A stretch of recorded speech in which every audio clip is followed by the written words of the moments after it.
আমি আগেই বলছিলাম বরিশালের মনুরা পারবা না আমাদের রংপুরের সাথে।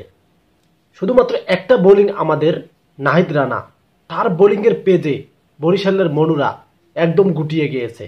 এবং পরিশেষে একটাই কথা, এবারে বিপিএল এর কাপটা রংপুরে চলে আসবে। কারণ এর আগের বার আমরা ছেড়ে দিছি, এবার কিন্তু ছাড় দেব না।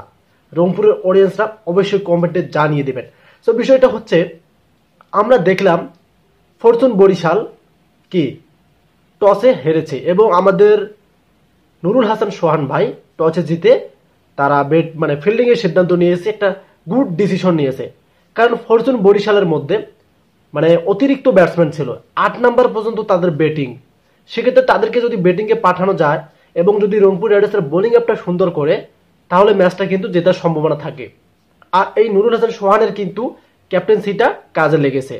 এ কারণে কিন্তু তার সাথে সাথে আমাদের যে নাহিদ রানা, গতির রাজা যাকে আমি বলে থাকি প্রত্যেকটা ভিডিওতে, বর্তমান রিসেন্টলি বাংলাদেশের পেস ইউনিটের মধ্যে শ্রেষ্ঠ বোলিং আপ এবং বলার বলতে পারি। কেননা তার বলের গতি 140-এর উপর, প্রত্যেকটায় কোনোটা 48, কোনোটা 150 পর্যন্ত চলে যায়।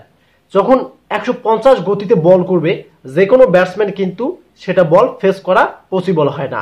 আর তেমনটি আজকে কিন্তু হয়েছে, যে বাগা বাগা ব্যাটসম্যানদের উইকেট করছে সে কিন্তু ভদ্রতাও দেখিয়ে দিয়েছে।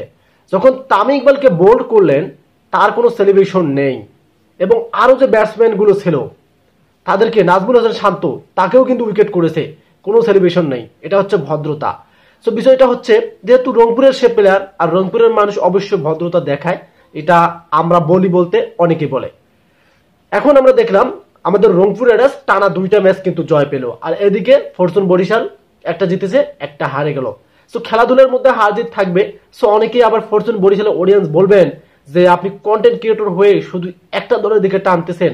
নো, আমি প্রত্যেকটা ভিডিওতে যে খেলার অংশগুলো ঘটে থাকে সেটা নিয়ে বিশ্লেষণ করে থাকি। কেননা আজকে আপনাদের ফরচুন বরিশাল ভালো ব্যাটিং আপ করতে পারেনি এবং রংপুর রাইডার্সের বোলিং লাইনটা অসাধারণ ছিল। এ কারণে কিন্তু আপনাদের রানের গতিটা খুবই কম ছিল। আর এই বর্তমান যে পিচ, রানের যে গতিটা, প্রত্যেকটা দল দেখি 170 প্লাস করে। এক কথায় এর আগের ম্যাচটা আমরা দেখলাম যে ঢাকা ক্যাপিটালস, তারা কিন্তু 170 প্লাস করেছে, তাও হেরে গেছে দুর্বার রাজশাহীর সাথে। সেক্ষেত্রে আজকে যদি রানের গতিটা আপনাদের 150 থাকতো, তাও কিন্তু রংপুর রাইডার্স জিতে যেত।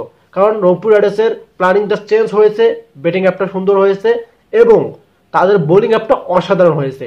সেক্ষেত্রে আমরা আশাবাদী এবং আমরা চাই এবারে রংপুর রাইডার্স কাপটা নেবে এবং রংপুরে ধরে আসবে। সেক্ষেত্রে পুরো মৌসুম বলতে স্পোর্ট ভিডিও পেতে চাইলে অবশ্যই আমাদের ভিডিওগুলো শেয়ার করে দিন অন্যদের কাছে এবং আমাদের এই পেজটাকে ফলো করে রাখেন। ধন্যবাদ।